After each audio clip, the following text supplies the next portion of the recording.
Vamos a Éxodo capítulo 2. Dios le bendiga primeramente a cada uno de ustedes. Éxodo capítulo 2, versículo 1 al 10. Dice así la palabra de nuestro Señor. Un varón de la familia de Leví fue y tomó por mujer a una hija de Leví, la que concibió y dio a luz un hijo. Y viéndole que era hermoso, le tuvo escondido 3 meses. Pero no pudieron ocultarle más tiempo. Tomó una arquilla de juncos y la calafeteó con asfalto y brea, y colocó en ella al niño, y lo puso en un carrizal a la orilla del río. Y una hermana suya se puso a lo lejos para ver lo que le acontecería. Y la hija de Faraón descendió a lavarse al río, y paseándose sus doncellas por la ribera del río, vio ella la arquilla en el carrizal, y envió una criada suya a que la tomase. Y cuando la abrió, vio al niño, y he aquí que el niño lloraba. Y teniendo compasión de él, dijo: de los niños de los hebreos es este. Entonces su hermana dijo a la hija de Faraón: iré a llamarte una nodriza de las hebreas para que te críe este niño. La hija de Faraón respondió: ve. Entonces fue la doncella y llamó a la madre del niño, a la cual dijo la hija de Faraón: lleva este niño y críamelo, y yo te lo pagaré. Y la mujer tomó al niño y lo crió. Y cuando el niño creció, ella lo trajo a la hija de Faraón, la cual lo prohijó, y le puso por nombre Moisés, diciendo: porque de las aguas lo saqué. Bendice Dios esta palabra en este momento. Prepara nuestros corazones también, Señor. Queremos recibir, Señor, lo que viene de parte tuya, Señor. Pon en mis labios, pon en mi boca, Señor, palabras que vienen de ti, Señor. Padre, que tu Santo Espíritu toque divinamente a cada uno de los que estamos en este lugar, los que escuchan el mensaje también en otro lugar. Padre, glorifícate, Señor. Que en nuestros corazones, Señor, si hay corazón de piedra, oh Dios, lo conviertas en un corazón de carne en este momento. Oh Dios, un corazón, Señor, también dispuesto a oír tu voz y también a ser sensible a tu voz en esta hora. Te lo pido, Señor, en el nombre de Jesús. Amén. ¿Qué plan quieres seguir? Muchos de nosotros nos planificamos, pero hablemos de un plan mucho más maravilloso. Vamos a hablar del plan de Dios, pero también hay un plan que está en la mente del enemigo de Dios y el enemigo de la iglesia, el enemigo del cristiano, que es Satanás. Él también tiene planes. En estos días hemos notado a viva vista, lo que nosotros hemos observado, que el enemigo ha tenido un plan con la humanidad y por ende un plan también para la iglesia. Un plan que no es bueno, un plan que es malo. Vemos en la vida de este hombre llamado Moisés que había algo en aquel tiempo, algo estaba sucediendo, así como en los días de Jesús también. Cuando Jesús nació, también el rey de aquel tiempo mandó a que mataran a todos los niños porque él escuchó que iban a ser un rey. De hecho, el plan de Dios se llevó a cabo, el plan del enemigo fue frustrado. Hoy día nosotros podemos observar, hermanos, y ustedes también quizás lo han visto, padres dejando a sus hijos con su familiar o con un amigo porque no tienen que darle de comer. Lo digo, hermano, porque nosotros de parte de la iglesia hemos apoyado con un par de miles para ayudar a familias y hemos notado que hay necesidad en Panamá y nosotros decimos: no, en Panamá no hay necesidad. Sí hay necesidad. Padres que dejan a sus hijos, ya sea con una amistad o con un familiar, porque no hay que comer en la casa. También podemos ver que hay pastores. En Bolivia es el caso, murieron varios pastores porque visitaron a gente contagiada, porque visitaron a gente que eran feligreses o eran miembros de su iglesia, y al visitarle, porque estaban con contagio, ellos se contagiaron, quizás por la edad, y fallecieron varios de ellos. El diablo está haciendo de la suya. El enemigo está llevando a cabo su plan. Pero yo no quiero hablar del plan del diablo, no quiero hablarle del plan de él, pero quiero alentarles a ustedes a estar vigilantes, como dice la Biblia, estemos vigilantes, porque el enemigo siempre tiene un plan. Cuando Dios tiene un plan, el enemigo también sale con un plan, o a veces el enemigo sale pensando que el plan de él es el mejor, y viene el Señor con su plan divino. Cuando la iglesia es obediente, el plan de Dios es mayor, es superior. Es triste la historia de varios padres que han salido contagiados, tienen a sus hijos, los aíslan de su familia, de sus niños, no pueden besar a sus niños, no pueden abrazar a sus niños, porque a este nivel ha llegado esta pandemia, este virus, y la familia sigue siendo golpeada de una manera u otra. Ha sido golpeada anteriormente, pero sigue siendo golpeada. La iglesia se tuvo que dejar de reunir. Claro, eso no significa que el enemigo se salió con la suya. No, la iglesia se dejó de reunir por un tiempo, pero el Señor usó a la iglesia obediente en sus casas. La iglesia se mantuvo de pie, la iglesia siguió el plan de Dios. Cuando nosotros observamos que el enemigo viene con su plan, veamos, Señor, ¿qué tienes tú preparado? ¿Qué tienes tú para nosotros? ¿Cuál es tu plan, Señor? Hemos visto en las noticias últimamente familiares frustrados porque no pueden darle una cristiana sepultura a sus seres queridos. Eso es triste, es doloroso. En estos tiempos es triste morirse. Que alguien muera, es triste. No podemos acompañar a los dolientes. Entonces el enemigo está haciendo algo que está golpeando a la sociedad, a la familia, de hecho a la iglesia, si no se prepara la iglesia. Pero veamos la palabra de Dios nuevamente. Moisés, un hombre que nació en un tiempo sumamente difícil.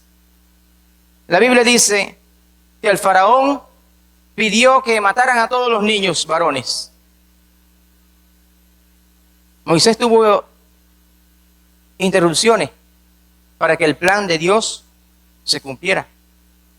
Y la interrupción en el plan de Dios para Moisés no solamente vino cuando él nació, sino antes de que naciera. Si vemos allí en el versículo 16, capítulo 1 de Éxodo, en el primer capítulo de Éxodo, versículo 16, dice así: cuando asistáis a las hebreas, estaba el faraón hablando a las parteras, cuando asistáis a las hebreas en sus partos y veáis el sexo, si es hijo, si es varón, matadlo, y si es hija, entonces viva. Era triste para una familia tener un varón en aquel tiempo. El diablo estaba haciendo algo, un plan había allí. Y dice el último versículo del capítulo 1, versículo 22. Entonces Faraón mandó a todo su pueblo diciendo: echad al río a todo hijo que nazca, y toda hija preservad la vida. Miren, lo que vemos aquí, siempre hay una estrategia de parte del enemigo. Aquí es el faraón el que está haciendo su decreto y todo. Pero las parteras decían, porque ellas temían a Dios. Usted sabe que en el pueblo impío, en el pueblo que no creyente, hay gente que también teme a Dios. De una u otra manera no se meten con el cristiano, no se meten con la iglesia porque temen a Dios. O no se meten a hablar tampoco falsedades o blasfemar contra Dios porque temen a Dios. En el pueblo inconverso existe eso. Pero dice que las parteras temían a Dios y ellas no quisieron cumplir el decreto que estaba enviando el faraón de que todos los niños que nacieran los mataran, sino que las hebreas, teniendo temor de Dios, le dijeron al faraón: ellas son tan robustas, las hebreas son tan fuertes, más fuertes que las egipcias. no nos dan tiempo para cuando nosotros llegamos allá, ya ellas han dado a luz. Faraón dice, oh, hay que hacer otra cosa. Ahora, bueno, vamos a hacer algo. Todo niño que nazca, tírelo al río. De una u otra manera, el plan malévolo quería llevarlo a cabo. Y fue allí donde vemos la mano de Dios, el plan de Dios, llevándose a cabo en la vida de Moisés. 3 meses tuvo la mamá de Moisés a su hijo, era hermoso. Cuando la Biblia dice que era hermoso, hermano, era hermoso, seguramente era como yo. No, mentira. Pero cuando él nace, dice la Biblia que viene la mamá y arregla un canastillo y lo pone allá en el río, y el río se lo lleva. Hermano, no sé si en ese río había lagarto, pero imagínense, hermano, en el río, en cualquier río, usted pone a un niño allí, puede voltearse de repente, se ahoga el niño, había un peligro inminente. Pero ese era el plan del enemigo, pero Dios tenía un plan con ese hombre. Tenía un propósito ya definido con este hombre llamado Moisés. Después de su nacimiento, también los obstáculos vienen, las interrupciones para que el plan de Dios no se cumpla en él, existían todavía. Tuvo la mejor niñera, Moisés. Dice la Biblia que lleva a este niño y criádmelo. ¿A quién le dijo eso? A su propia madre. Yo me imagino que esa madre lloró al desprenderse de su hijo, al dejar a ese hijo allí a la intemperie. No sé los que tienen hijos, imagínense solamente, dejar a ese hijo en el río y a ver qué sucede. Pero dice la palabra del Señor que cuando la hija del faraón encontró y encontraron al niño, vamos a buscarle una nodriza, vamos a buscarle a alguien que lo cuide. ¿Y quién fue? Esa madre. Qué alegría para esta madre, me imagino. Cuidar a su propio hijo. ¿Estaba la mano de Dios allí o no estaba la mano de Dios allí? La mano de Dios estaba allí. Y así es el plan de Dios con cada uno de ustedes, con cada uno de nosotros. Yo me pongo a ver mi propia vida y me doy cuenta, bueno, Señor, en alguna ocasión allá durante mi juventud, mi adolescencia, yo pude haber muerto en tal lugar, en tal accidente, en tal cosa, pero el Señor no quiso. Tenía un plan conmigo y tenía un plan con ustedes también. Yo recuerdo cuando trabajaba en una aseguradora, cada año hacían una fiesta allá en Panamá, una fiesta de fin de año. Nos íbamos los compañeros y yo, no conocía yo al Señor. Y en ese momento tuvimos la fiesta, terminó la fiesta, y yo le dije a uno de mis mejores amigos que tenía en el campo, ya él se había casado. Él conoció al Señor allá en Panamá. Y yo le dije, mira, necesito que me des hospedaje. Yo creo que él escucha el mensaje, quizás por allí. Él sabe lo que estoy diciendo, que es verdad.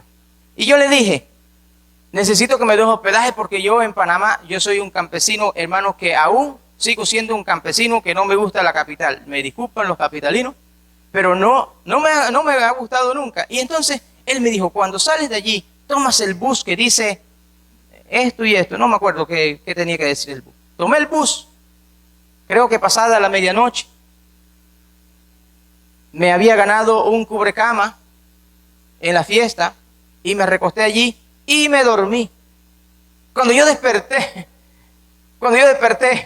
yo no vi a nadie en el bus, solamente el chofer.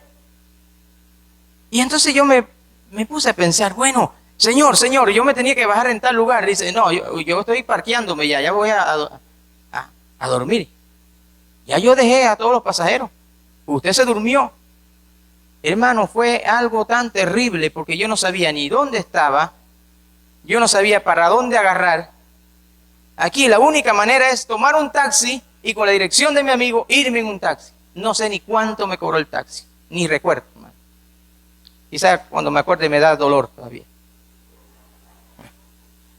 Pero llegué donde mi amigo. Mi amigo comenzó a hablarme del Señor ya. Yo no hacía caso mucho a lo que él me decía acerca de lo que había aprendido de la palabra de Dios. Pero meditando en ese incidente, me doy cuenta que Dios tenía un plan con mi vida. Tal vez ese día me hubieran secuestrado, me hubieran robado, me hubieran golpeado. No sé, algo hubieran hecho conmigo. Yo perdido en la capital. Y eso yo digo, no fue suerte. Creo que el plan de Dios estaba ya en ejecución. Yo no estaba en el plan todavía de Dios. Pero tal vez en mi amigo que era un creyente, tal vez sí, había en sus oraciones, tal vez estaba el nombre mío. Moisés no tuvo suerte tampoco. Moisés contó con la mano de Dios, con la bendición de Dios. El plan de Dios se cumple en un corazón verdaderamente enamorado de Dios. No les pido que estemos pensando y estemos observando el plan del enemigo en estos momentos. El enemigo siempre ha tenido planes destructores, planes malos. Pero nosotros no podemos observar el plan del enemigo cuando tenemos a nuestro Dios, el Dios de Abraham, el Dios de Isaac, el Dios de Jacob, el Dios de Moisés. Ese mismo Dios lo tenemos nosotros. Tenemos a nuestro Señor. Y Él está con nosotros y Él dice, yo quiero cumplir el plan. Quizás usted no va a liberar un pueblo de 2 millones de personas, pero el plan que tiene con usted es especial también. El plan que tiene con cada uno de nosotros es un plan definido ya en la mente de Dios, en el corazón de Dios. ¿Qué vamos a hacer nosotros con ese plan que Dios tiene para nosotros? ¿O perdemos el tiempo observando el plan del enemigo? ¿O queremos nosotros apasionarnos más por el plan que Dios tiene para mi vida? Y de hecho lo tiene. Si hay alguien aquí que no cree que Dios tiene un plan con usted, hablemos después del culto y le voy a demostrar bíblicamente que sí tiene un plan con usted. Dios tiene un plan con cada uno. Si la Biblia dice que aún Dios sabe cuánto cabello tenemos en nuestra cabeza, el Señor sabe todo. Lo que quiere decir la palabra de Dios es que Dios sabe todo de usted.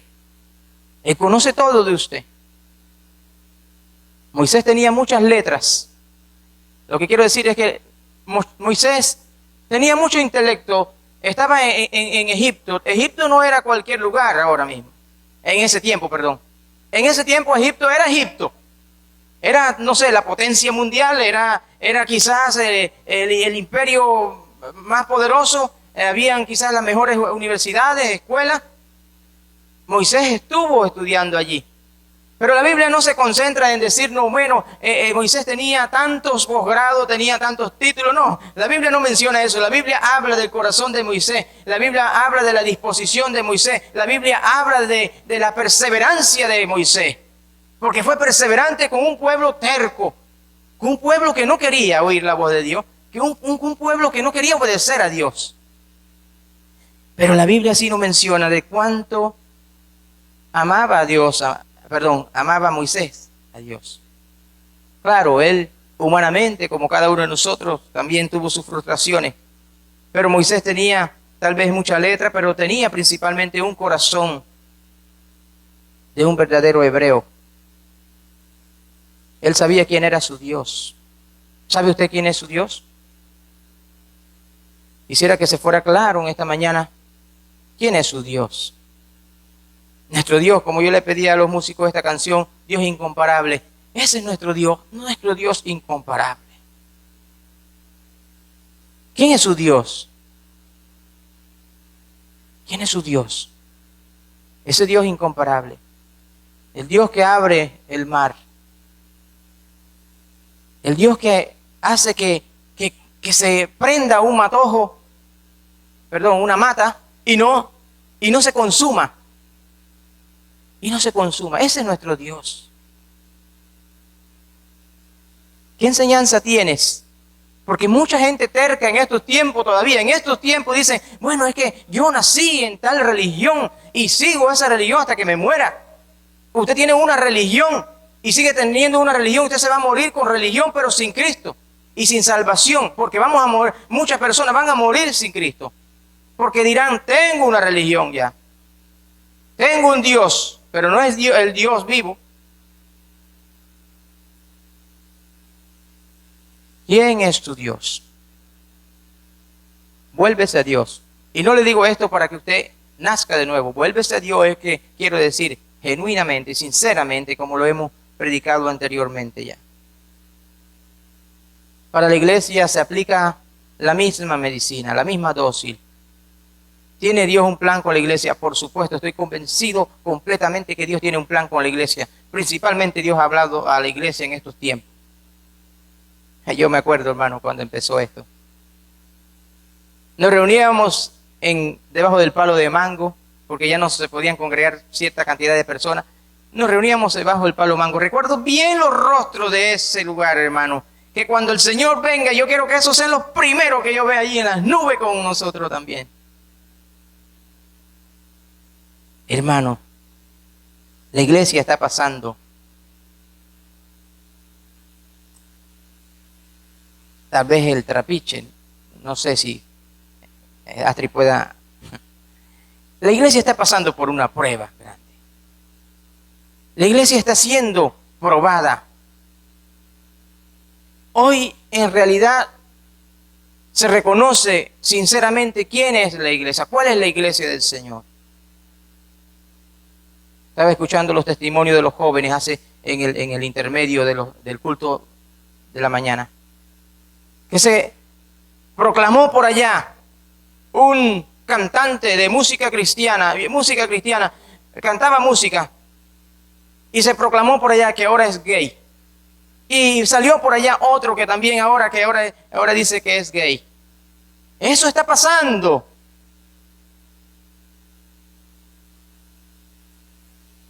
Para la iglesia se sigue aplicando la misma medicina del plan de Dios con la iglesia. El plan de Dios individualmente, pero también Dios tiene un plan con la iglesia. ¿A qué estábamos nosotros acostumbrados antes de la pandemia?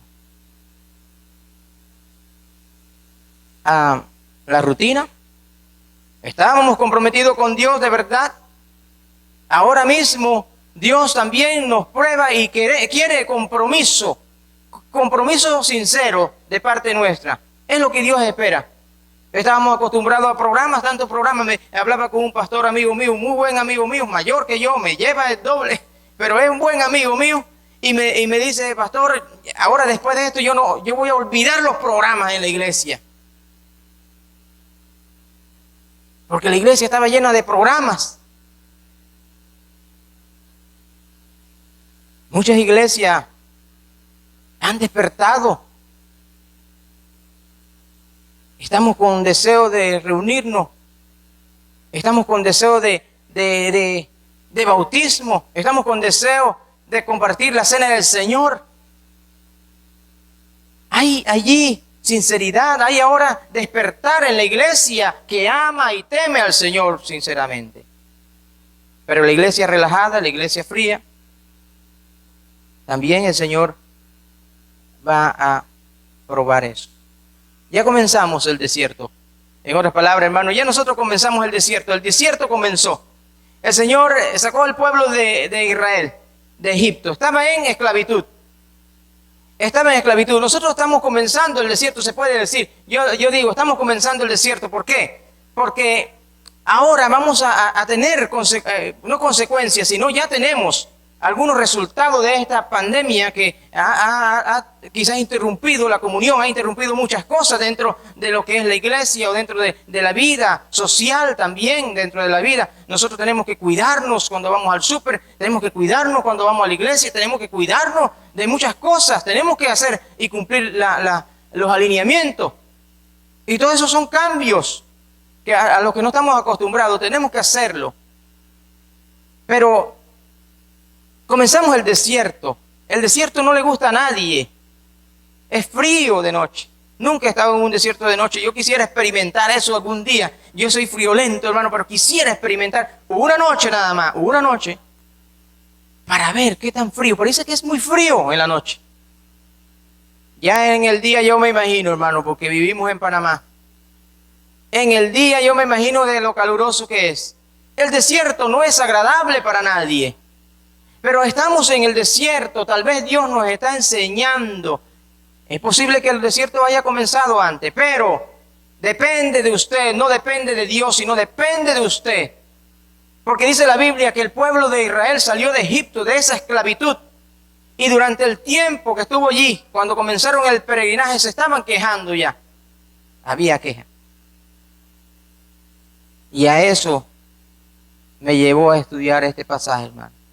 No es porque me quejé, sino porque por un momento estuve yo preguntándole a Dios, no cuestionando, sino preguntándole a Dios cosas que yo sé ya.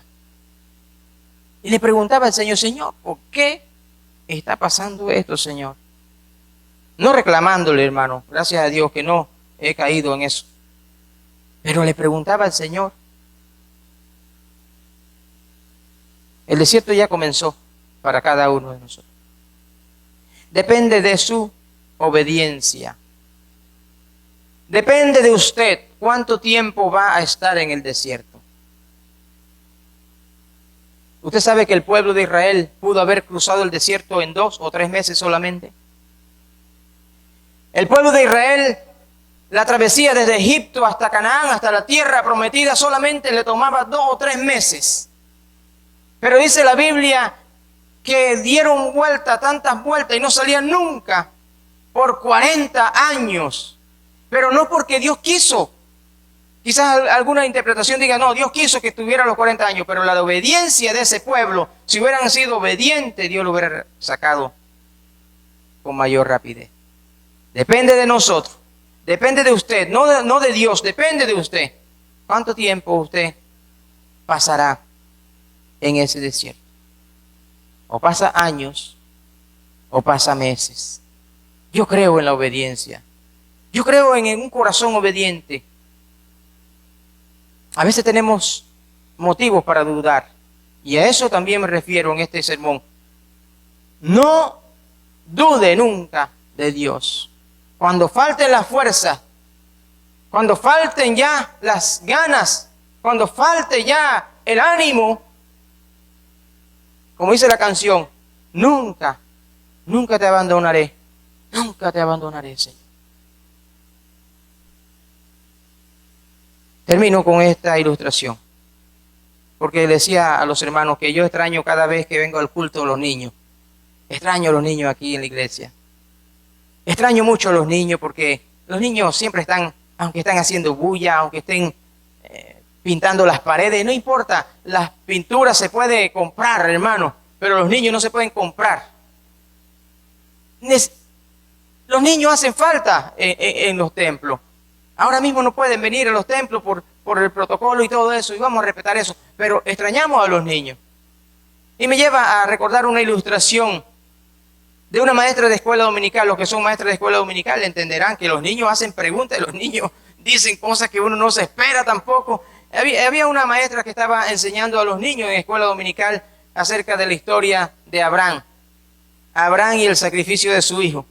Y estaba la maestra todo animada, dando la enseñanza, y de repente la maestra cuando Abraham agarra el cuchillo para sacrificar a su propio hijo, una niña exclamó, maestra, pare, por favor, pare.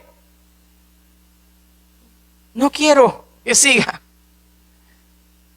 Y otra niña le responde, le dice, no seas tonta. Esto es una historia de Dios. Y las historias de Dios siempre terminan bien. Dios está haciendo una historia en su vida y terminará bien. Dios está haciendo una historia en la iglesia que va a arrebatar y esa historia terminará bien. Aunque veamos que el enemigo tiene sus planes, aunque veamos que el enemigo tiene sus dardos, Dios tiene un plan mejor que ese. Dios va a cumplir ese plan en la vida suya si usted es como Moisés, un hombre obediente que a pesar de las quejas de los demás, a pesar de la pereza de los demás, a pesar de todo de los demás, hay una razón para estar motivados. Y son las promesas de Dios. Alabemos al Señor de pie y digámosle al Señor, Señor, ayúdame a mirar ese plan con sinceridad. A ver ese plan, oh Dios, para mi vida. A descubrir, Señor, ese plan para mi vida también. En estos momentos, Señor, quizás hay alguien que está pasando alguna prueba, algún momento de duda también, pero La palabra de Dios nos enseña que Dios es incomparable, Dios es todopoderoso, Dios es omnisciente, Él lo sabe todo, Él conoce todo de su vida. Pero si es el momento en que usted siente decirle al Señor: Señor, estoy pasando por esto, estoy en ese desierto, pero Señor, yo no quiero pasar años en el desierto, yo quiero pasar solamente un tiempito muy corto, porque yo quiero obedecerte. Y ese tiempito va a ser corto si usted le obedece. Pero si usted reniega, si usted se queja, si usted es perezoso, dará vuelta. Y el Señor no quiere que usted dé vuelta. El Señor no quiere que usted pase mucho tiempo allí. El Señor quiere sacarle de allí rápido. Moisés está ahí en el libro de Hebreos capítulo 11. Está allí en el salón de la fama de nuestro Señor, como el libertador, como el hombre que Dios usó. Y dice la Biblia que usted estará inscrito en el libro de la vida cuando usted reconozca que Dios sigue siendo el mismo Dios de Abraham, el mismo Dios de Isaac, el mismo Dios de Jacob, el mismo Dios de Moisés, el mismo Dios de muchos hombres que dieron todo por seguir a Cristo. No mire el plan del diablo, mire el plan de Dios, mire el plan. El enemigo siempre arma estrategias, se prepara para destruirle, porque dice la Biblia, Él no viene sino a matar y hurtar y a destruir. Pero dice Jesús: yo he venido para que tengan vida y vida en abundancia. Ese es nuestro Dios. El Dios que está viendo a la iglesia, está observando a la iglesia, está probando a la iglesia. Aquí está la iglesia del Señor, hermano. Esa iglesia que le dice: Señor, tú eres grande, Señor. Tú eres maravilloso, Señor. Todopoderoso Dios. Alabemos al Señor en nuestros corazones.